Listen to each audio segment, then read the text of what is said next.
It's here. It's time. I've been so excited. For 6 months, I've been waiting to have this conversation. We spent the last year, the staff, the elders, and another group of people working together to cast new mission, a new vision, and new core values for New Covenant Church. Who are we today and where are we going? And over the next several weeks and months, we're going to be talking about that. But today we're going to kick off our first sermon of our new sermon series called Join the Journey, with talking about our mission statement and our vision statement today. So we have a mission and vision statement and then 5 core values to follow. So we have 6 parts, and if you'll notice up here on the wall, we have 6 different marquees up there. And each of those marquees will have one of the core values of the name of one of our core values. But when we were looking at our mission statement and our vision statement, we said, but we can't fit our mission statement and our vision statement. They're up there on one of those things where everybody could see. And we said, but what's the one word that encompasses both our mission and our vision? It has to be love. It has to start with love and it has to end with love. And so here we go. As we started going down this journey of our mission and vision, this little blurb popped up in our head and we just couldn't get past it. We just kept mulling over it. And it's why we behave the way we believe. As we present our mission and vision statement, our core values, we want to talk about why we behave the way we believe. And why is that important to us? James says, I'll just read it to you. James says, be ye doers of the word and not hearers only, deceiving yourself. This is powerful. James says that when we hear something, we have a tendency to believe that something changed, but nothing has changed. Hearing something doesn't change anything. You've got to do something to have change. And he says we can sit here and hear a truth and believe it and deceive ourselves thinking we've grown, changed in some way when we've not done anything. What matters is not what we believe. What matters is how we behave. Now, why is that why am I making a big deal out of that? Because in many churches, many pastors are aiming at changing the way you believe. What they try to do is get everybody that believes the same to come to their church. You can drive down the street and you can look in the marquee and they'll say, this is what we believe. And if you're premillennial, King James Version only, mission, they say, if you believe like me, come to our church. We don't care if you believe like me. My own wife doesn't believe like me. Now, let me just say, on the black and white issues of the Bible, we're going to keep them black and white. We don't make them gray. If they're black and white in the Word of God, they're black and white, right? But I'm a lot less interested in what you believe. I'm more interested in how you behave. Because you can be right about the Bible and live wrong. You can be right about the Bible, but not present it from a place of love. And so what we're interested in is how are we as a church going to behave, and then let God figure out the way we believe. Is that fair enough? Okay. I think it's very, very important that because I've said this quote to you before, that we judge ourselves by our intentions, and we judge other people by their actions. Okay, and that's a big disconnect. We say, I meant to show up, and I had a good reason why I didn't show up, but I give myself a pass because I wanted to show up. Versus, I judge somebody else because they didn't show up, and I don't even know their story. And so we've got to be careful that we're not judging or presenting ourselves by what we intend to do, but we need to measure ourselves by what we actually do, okay? So here's our mission statement. Brand new. Over the last year, we've been working on it. It is to be a love-centered community offering the hope of Jesus Christ. To be a love-centered community offering the hope of Jesus Christ. Now, I believe that the mission of the church is the same for every church. We find it in Matthew 28:19. Go therefore and make disciples of all nations, baptizing in the name of the Father, the Son, and the Holy Spirit. We believe that when Jesus left, Jesus said the job of the church is to preach the gospel, make disciples, get them baptized and in the family of God. That's the job of every church. But within the church, there's different flavors of church. And so we said, well, how does, at New Covenant, Matthew 28:19, what does that look like for us? And for us, it's to be love-centered. And you know how I feel. Love is not just an action. Love is God. God is love. To be love-centered, community that's offering the hope of Jesus Christ. We want to focus on it. That's our mission. Now, how a vision statement is how you carry that out. How do we carry out that mandate at New Covenant Church? And we wanted to make it simple. We wanted to make it fully encompassing, is two things. We're going to relentlessly love people. Relentlessly love people while we passionately advance his kingdom. All right? So it's both, it's two sides of the same coin. We're going to do something big and shock the world from Western North Carolina because our God is big and he would want nothing less than to get his glory out of Western North Carolina. We're going to passionately advance his kingdom, but we're not going to forget that people matter, and we're going to relentlessly love people as we passionately advance his kingdom. That's who we are, and that's what we want to be, okay? Now, when I say these things to us, but I don't think that a lot of the information I give you in the next 6 weeks is going to be brand new to you, because if we already are this stuff, we're already talking about it. If we are a kingdom church, we're already preaching about kingdom. We're already talking about kingdom. But we're going to go through this and make sure that we are saturated and we know who we are in Christ Jesus. So I'm going to read 3 passages to you, and then I'm going to break down our mission statement and our vision statement and tell you what that means to us. 3 passages of Matthew 22 says, "But when the Pharisees heard that he had silenced the Sadducees, they gathered together. Then one of them, a lawyer, asked him a question, testing him, and saying, 'Teacher, which is the greatest commandment in the law?' And Jesus said to him, 'You shall love the Lord your God with all your heart, all your soul, and all your mind. This is the first and great commandment. And the second is like it, you shall love your neighbor as yourself. On these 2 commandments hang all the law of the prophets.'" I love the fact that Jesus can take the whole Old Covenant, the whole Old Testament, everything, and make it simple. Can I help us for a second? Anytime we present Jesus, it should be simple. He's not complicated. The more complicated you make it, the more you don't know how simple he really is. Love God, love people. That Jesus just makes everything so simple. Religion makes things complicated. Religion adds law upon law upon law. Jesus comes and says, take all that stuff and love God and love people. That's what we need to be about doing. I love it. Now, this passage right here, you might want to write this down and read it later after you hear what I have to say. John chapter 15, 9 through 12, you might want to read it later. "As the Father loved me," Jesus is speaking. He says, "As the Father loved me, I also have loved you. Abide in my love. If you keep my commandments, you will abide in my love, just as I've kept my Father's commandments and abide in his love. These things I have spoken to you, that my joy may remain in you and that your joy may be full. This is my commandment, that you love one another as I have loved you." And one last passage, 1 John 4:7 says, "Beloved, let us love one another, for love is of God, and everyone who loves is born of God and knows God. He who does not love does not know God, for God is love." It's not just what he does. It's not just who he is. It's his name. His name is love. Love began, love started, love sent love. Love loved you so much, love sent love to come love you so that you would know that God loved you. In this, the love of God was manifested towards us, that God has sent his only begotten Son into the world that we might live through him. So today, my sermon title is Love and His Beloved. It's all about love and his beloved. 5 things I'm going to cover in our mission statement and our vision. We want to be a love-centered community. It has to begin with love. It has to end with love. We want to be love-centered. Now, why would I make such a distinction about that? And when you hear me talk today, I'm going to use a couple other churches and denominations as examples. And in no way, when I contrast our church with another church or our church in another denomination, am I putting down a denomination or another church. I believe the body of Christ is made up of many parts, just like Paul says in 1 Corinthians. We're made up of many parts, and one part's not better than another part. We're just different. But it's important for us to know how we're uniquely different. And I'll give you a couple examples. For instance, I say that we want to be a love-centered church, love-centered. There are other churches that don't focus on being love-centered. There are some churches that focus on being tradition-centered. They are traditional churches. You walk in their building and they are all 100 years old. I was talking about the building, not the people. I heard it like you heard it, and I was like, that's not what I meant, okay? Though there are some, you know. So you walk into some churches and the building was built 100 years ago. It's decorated 100 years ago. Every song we sing is 100 years ago, and they're tradition-centered, right?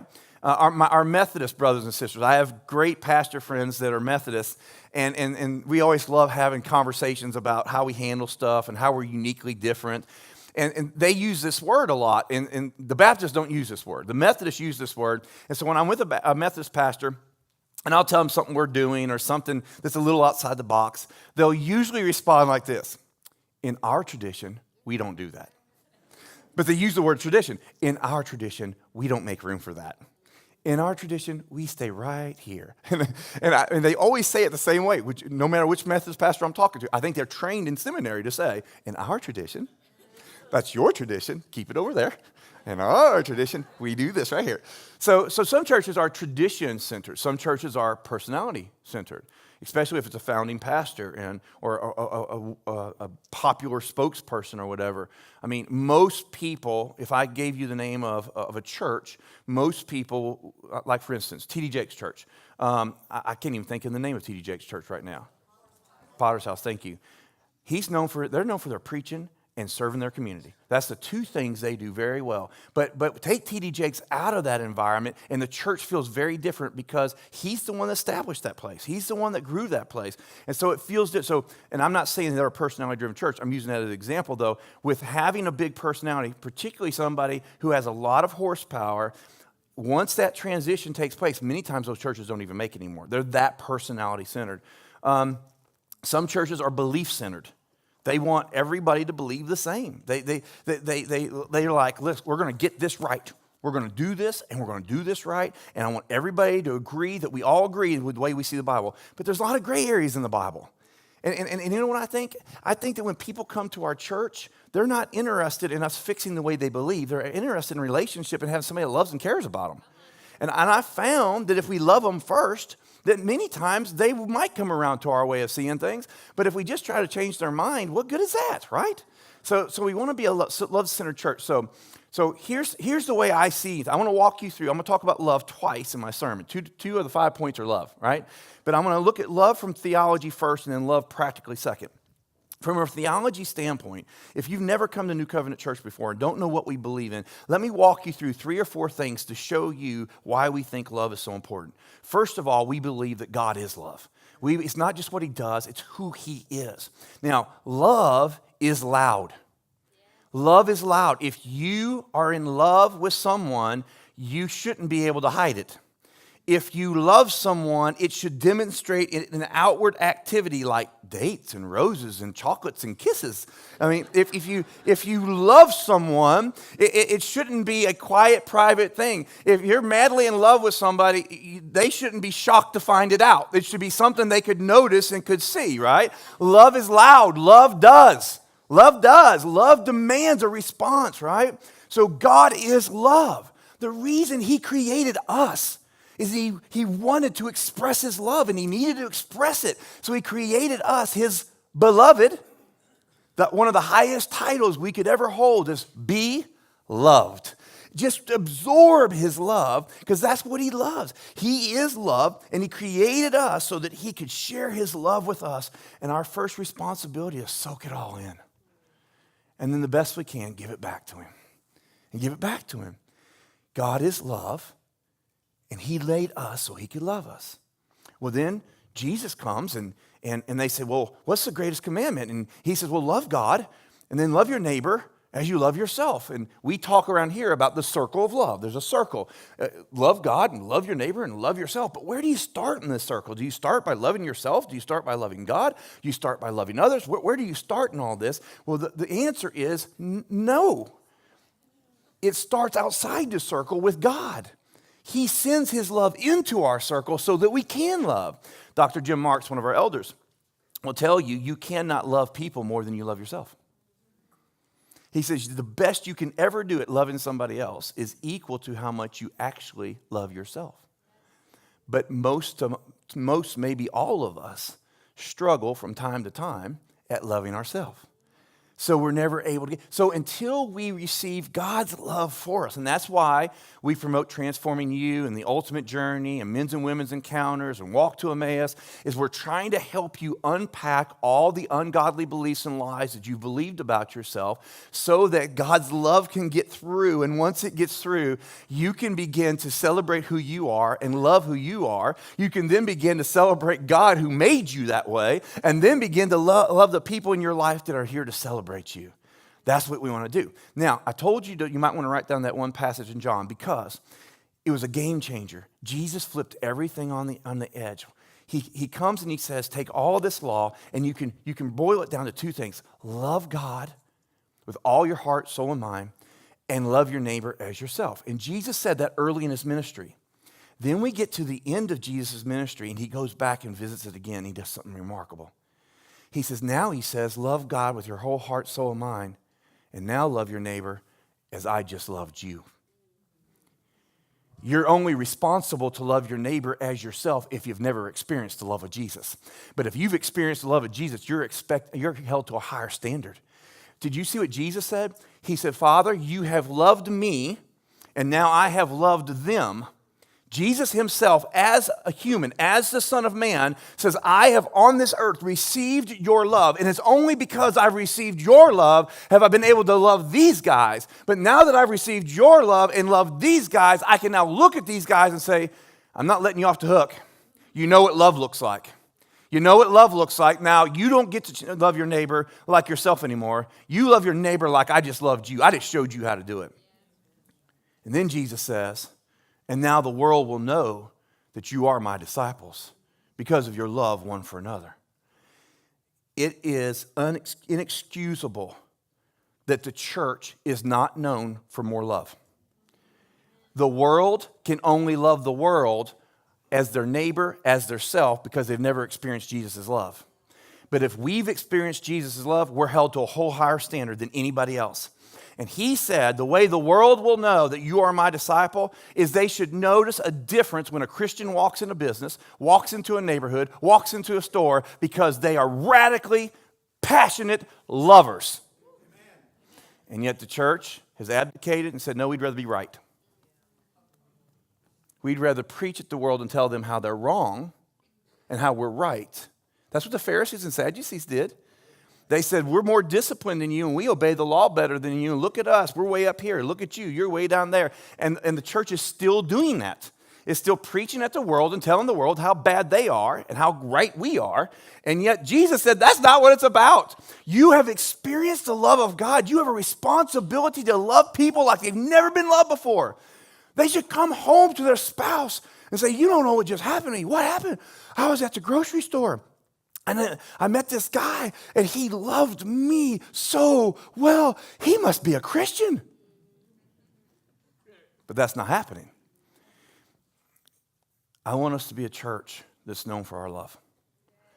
We've got some things, we've done some things well, but we're not arrived. We have not arrived. We have so much more to go. But if we miss this one thing, it doesn't matter what the rest of our core values are.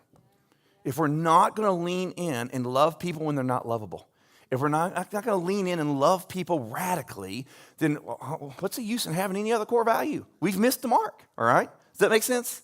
Would you want to do you want to love people well? Yeah. All right, I'll preach about that in a second. 2, community. I'm not going to stay here a long time because the last 5 weeks we've preached about growing in groups, and we've talked about the importance of doing life in community, that God didn't create any of us to be lone rangers or live by ourselves, that he's called all of us to have family and people around us. And I've said this before, and I mean it, I really do believe it. I believe that matters of faith are personal, okay? Our relationship with God is a personal issue. I've heard Dr. Harvey say it before, God doesn't have any grandkids. You don't inherit your parents' relationship with Jesus. You have to come one-on-one. It is personal between you and God, and they didn't leave you an inheritance where you just happen to be saved because you were born in that family. To be saved, to have a relationship with God is a personal thing. Your walk with God is personal, but it's not private. Christianity was never supposed to be a private thing. When I talk to people and they say, well, my faith is private to me, I said, then you must not be a Christian. Jesus didn't do anything privately. He loved them well publicly, and then he died for them well publicly. And he called us to go live publicly and declare his love. Go and make disciples, go in love. And so we at New Covenant Church, you should have a personal walk with God, but we're not going to keep it private. We're going to build community. We're going to put people around us that celebrate our walk with God. And we want to celebrate you. And there are people in this room that have done remarkable, that we got testimonies that I can't tell you their testimonies, but we got some coming up that you're going to love, and you're going to say, that's what faith in action looks like. And so we want to live in community one with another. And these growth groups are one of the ways that we're trying to make friends. That's why it's 6-week sprint, 6 weeks. See if we make some friends. You want to continue on after that, you can. If you don't, we'll stop, come back after holidays, okay? You know, I think it's a shame that the Mormons have community down better than Christians have. They all just stop, put up a barn together. They watch out for one another. They take care of one another. And I want to be an Acts 2, Acts 4 church that your brother's in need. I've got some resource. I'll sell my car and give it to you. You know, we need to be watching out and doing community with one another. And I believe the church should be the first place that does community well. Me and Chip was with Sheila this week, and we were looking at a piece of property, and we were driving an hour away, and Sheila's from over yonder. Okay? She's from the backwoods. She's from over, I'm not going to tell you what town, but she's not a city, it's a town. She's from over yonder, right? And so we were over in her neck of the woods, and we were talking about a family where the wife is working, got kids, and the husband won't work. And so we were talking about that, and she says, you know my granddaddy, you know how my granddaddy, his generation used to deal with that. I said, no, tell me. She says, in my granddaddy's generation over yonder, if a man wouldn't work, take care of his family, he said the men of the community one night would go and all cut a big hickory switch off the tree. They'd get 20 or 30 guys with hickory switches. And they would come and they would lay it on the porch after dark, so that when he got up the next morning, he'd walk out and see all those switches on his porch. And this was the brotherhood calling him out, saying, you better take care of our sister. That's the warning right there. Next time, we'll be here with the switches. Now, I'm not saying that's Christian.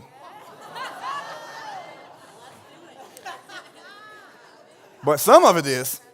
You know what I'm saying? Some of it is. When we talk about love, love isn't just soft. Sometimes love says hard things. Sometimes love does hard things. And love for that sister and her kids is saying, brother, you got to step it up. You got to step it up. We got to take care of them. So love is not just this soft, mushy thing. Listen, the greatest act of love was not soft and mushy. The greatest act of love was brutal, gory. It was painful. It was hard, but he did it because he loves us. He loves us. Okay, that's community. Number 3, the hope of Jesus Christ. We want to give them the hope of Jesus Christ. We want people to come in here with no hope. And we say, there is hope because there is Jesus.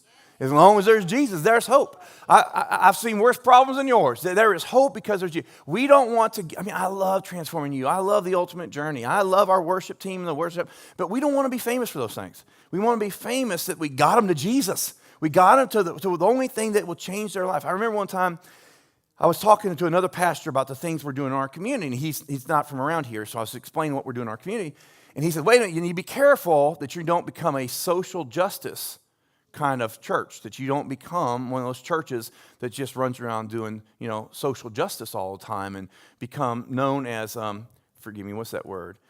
Social gospel, that you're not preaching just a social gospel, that you're just, and I said, but if you're the church, you should be dealing with social injustice. If you're a church, you should be serving. So we've had battles in our community before, and I want to talk about our Methodist and Baptist brethren for a minute. I love them both, and I'm not one, so I can talk about them. I told one of my Baptist pastors, I said, I never thought I'd see the day that the Baptists were working with the Methodists. But what's even worse than that, I've never seen a day I thought the Baptists would work with the Baptists. I mean, that's amazing. It's amazing watching it happen. They laugh. So here in our community, the Baptists, the general thought of the Baptists are, we'll go serve food, we'll go help the poor, we'll go to the jail if we get to preach the gospel. They love this book. They believe there's nobody wins more people to Jesus than our Baptist brothers do. They love evangelism. They're like, look, we'll do that, but you got to promise me at some point we're going to put the food down and let me preach to somebody so somebody can get saved. I mean, that's why they're there. They're like, look, why feed their belly for a day when they're going to go to hell if I don't preach them and get them into eternity? I got to get them saved. And just give me a shot at them. And if we say, no, listen, we're going to do something, but we're not going to have a gospel presentation, the Baptists are like, then why go? I go. That's so like one time when we started the homeless shelter, the very first night we started a homeless shelter, the first church was a Baptist church, and I did not know that Baptist pastor at the time. So I told Tina, I said, I need to go up there. Will you ride up there with me? I need to go up there and meet this Baptist pastor who's getting ready to start with a handful of folks at the homeless shelter. And we went up there, and I jumped out of the car, and he's right there next to his car, next to my car. And I said, hey, brother, how you doing? It's so good to see you. I said, man, we're going to have a good night tonight. You're going to preach the gospel, tell them about Jesus. We're going to preach the cross of Jesus Christ and pull out some KJV and tell them about Jesus. And they sent his son to die for them and get them saved. And we're going to get them baptized, and we're going to preach them up today. And I get back in the car, and Tina's like, what was that? I said, you never heard me speak Baptist before? I was just building a bridge, man, to my brother. I know what's important to him. The reason he's here is it's going to be a fail. If they're all saved and homeless, he's not going to be happy. He wants at least one of them lost so he can win them to Jesus. That's why he's there. But our Methodist friends, though, are like, hey, if they're hungry, let's feed them, even if we can't tell them about Jesus. And if they're homeless, let's give them a shelter, even if they don't get to hear about Jesus. Let's just preach the gospel without words by loving them. And our Baptists are like, what good is filling their belly if they die and go to hell? And our Methodists are like, what good is it to preach the gospel and not feed them and they die tonight? Well, shouldn't we feed them and give them the gospel when we can? But they're still worthy of being fed even if we don't give them the gospel. Now, I personally believe in both. I believe we should preach the gospel every chance we can because Jesus is the only thing that makes a difference. You can put people in a good program, but if it doesn't have Jesus at the foundation, it's probably not going to work. You can put people in a bad program, but give them Jesus, and they'll change their lives. I'm all about my Baptist friends. Nobody wins more people to Jesus. There'll be more people in heaven because of Baptists than anybody else. And I delight that and I celebrate that. But I agree with my Methodist friends, though. Sometimes you have to love people right where they are. Sometimes their belly is growling so loud they can't hear the preacher preaching. They got to have some food before they can hear it. Just show them some love. One of my favorite quotes. Without an understanding of the gospel, we will be either naively utopian or cynically disillusioned. We will be demonizing something that isn't bad enough to explain the mess we're in, and we'll be idolizing something that isn't powerful enough to get us out of it. You might want to take a picture of that. That's some Timothy Keller. That's some heavy stuff. What's he saying here? The world, and particularly the church world, is famous for making demons out of every problem when it's not really the real problem. It's not bad enough to explain it. And we have solutions that aren't Jesus. So here's what we do. We blame the government. We blame the economy. We blame the denomination. We blame the culture. We blame all these things. The real problem with our world today is sin. The real problem with our world today is the devil. The devil and sin is the only thing bad enough to explain the devil's leading or participating with it through sin. That's the only thing that can explain the fall of the Garden of Eden that we sit in today. The only thing that causes that. And there's only one thing that deals with sin, and that is Jesus Christ. So we have hope in programs and the government and new laws, and none of those things can fix the problem because the problem is Satan and the problem is sin, and the only thing that deals with that is the blood of Jesus. That's the only thing. So we've got to be people who are focusing on getting people giving them the hope of Jesus Christ. I read recently somebody said the word gospel means good news. So if you're preaching anything that's not the good news, you're not preaching the gospel. There's a lot of churches that are not preaching good news. We'd rather preach about how bad it is, how hard it is, how difficult it is, how everybody needs to straighten up and get right. We need to be preaching about Jesus. because he's the hope of all of that. So we want to be a love-centered community, that's offering people the hope of Jesus Christ, and we just get out of the way and let Papa have them. Does that make sense? Can you go along for that ride? Our vision, on our vision statement, we said we're going to relentlessly love people. Relentlessly love people. This is going to take some action on our part. We're going to have to really focus on being personal in loving people. Now, there's a couple of things. I want to show you something Chip taught me that I thought was just brilliant. Chip was talking to me one day, and he basically said this. He says, every time Jesus was around fishermen in the Gospels, every time Jesus was around fish, the way Jesus fishes is with nets. Jesus fishes with nets. He always would come up to the side, hey, you got any fish? They're like, no. He's like, well, throw your net on the other side. Hey, boys, you got any fish? No. Throw it in right now. And they say, we fished all night. Yeah, but throw it back in. And he always use nets, and he would always catch a bunch of fishes. Jesus knows how to catch fish. All right, so he catches them in a group. He catches them all at one time. Even at Pentecost, day of Pentecost, 3,000 people got saved. He knows how to fish in big nets, big catches, right? Except for once.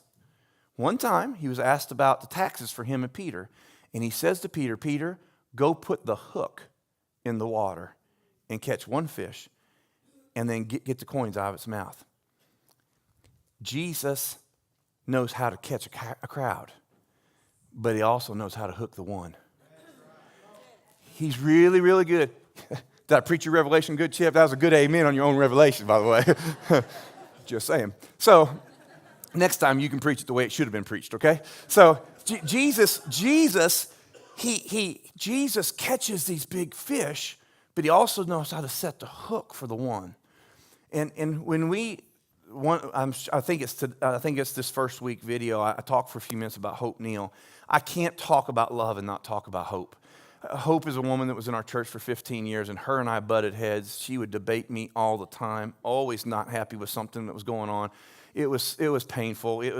Sometimes I would embrace her. Sometimes I'd try to skirt around her because I just knew she was going to complain about something that wasn't working. And one day she just said, Pastor, this doesn't work for me. And I just looked at her and said, Hope, I'm so sorry. It works for the 99. I don't know how to do better than that. I'm shocked that we even works for the 99. I mean, but how do you do? I don't know how to do better than that, Hope. I'm sorry. I don't know how to do better than that. And she said, well, it's just not working for me. Just want to make sure you knew that. Thanks a lot. So over the last couple of years of Hope's life, she changed, I changed. She grew, I grew. And she became one of my best friends. And one of the most lovely people I've ever seen. I could not write an autobiography about my life and not mention her. I miss her so much. I think she's in the video this week. The things she taught me, we came at it from two different opposite sides, and somehow we bore through the mountain, and somehow we connected it in some way. And she just said to me, she said, Pastor, I know you're doing the best you can do. She says, but religion works for the 99. Jesus works for the 100. Jesus works for everybody. Everybody. So if you're missing the one, it's not really Jesus.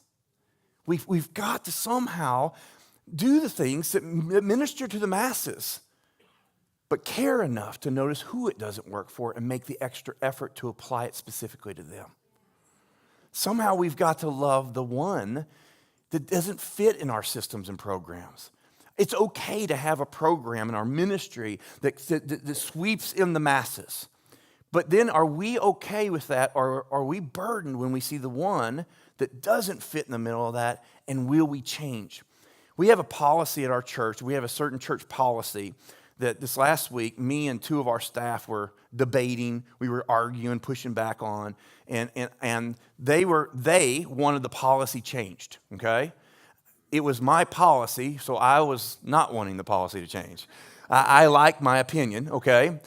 This policy's worked for years, and sometimes things get sticky in a church. You make a policy for certain things, and there's always exceptions, but you do that because you're trying to honor people, not dishonor people, but then sometimes people don't fit in that.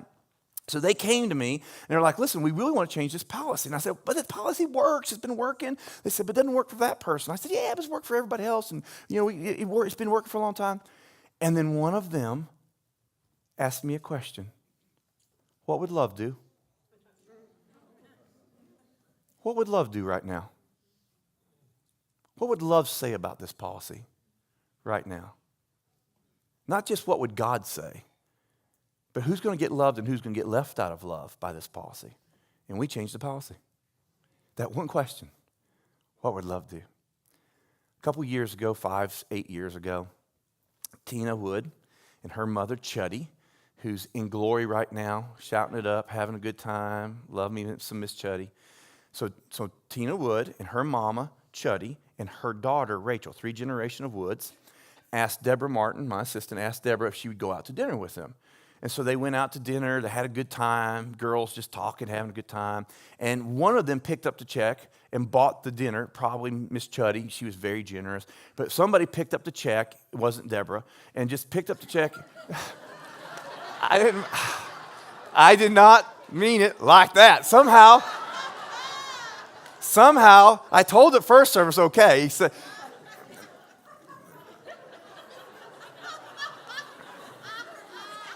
okay.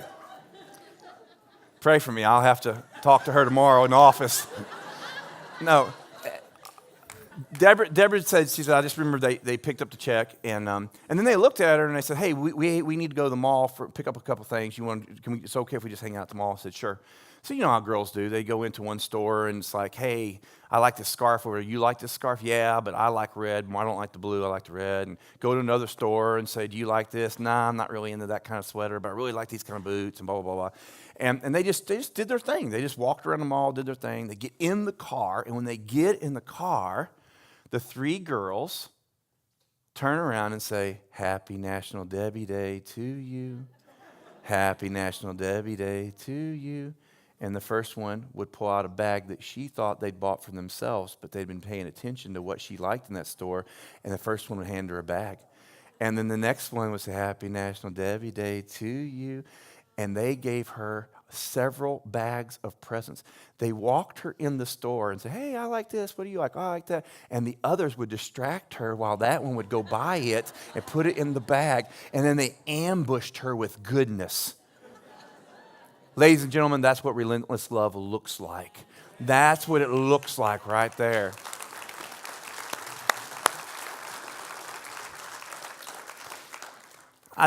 To this day, I don't know why they did it, unless it's because she works for me and they felt bad for her. No, that was beautiful. Just pick a Friday night, pick some single woman out and say, I'm going to wear her out with some love. How sweet is that? That's the kind of church we want to be, that we're thinking about, hey, I got this gift card. Is this for me or somebody else? Hey, I got this opportunity. Is that for me or somebody else?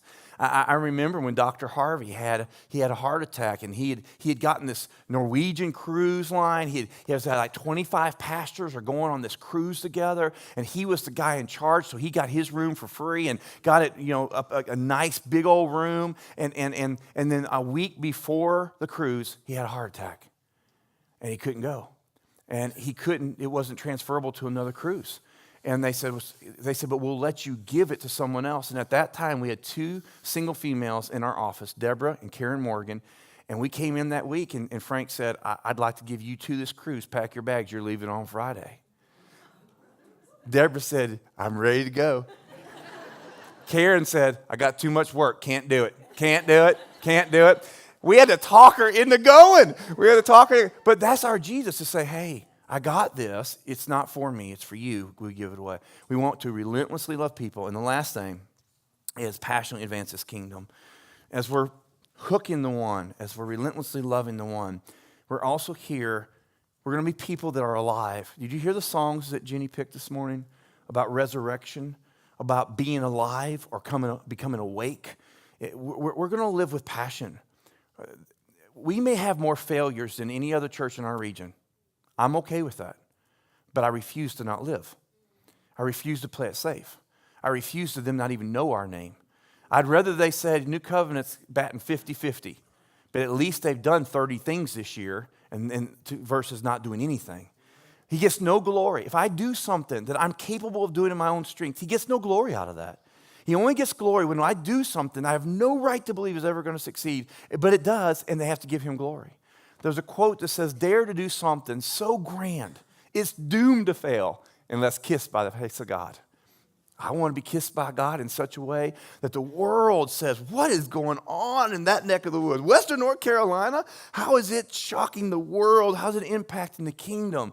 And we're going to live with passion and zeal, and we're not going to ask people to tone it down. We're going to say, turn it up. You know, people have been about my pants. I just bought some that are brighter than this. You stand by. We're not going to play it safe. We're going to be bright and brilliant and exciting. Banana socks today.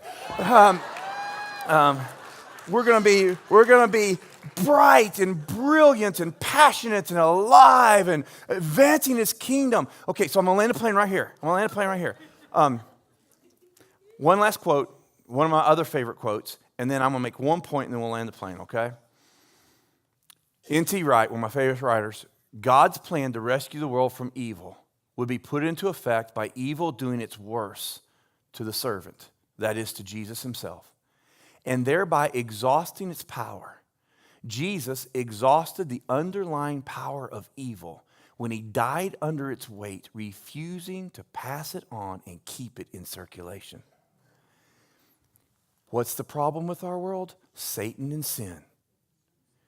God sends His Son.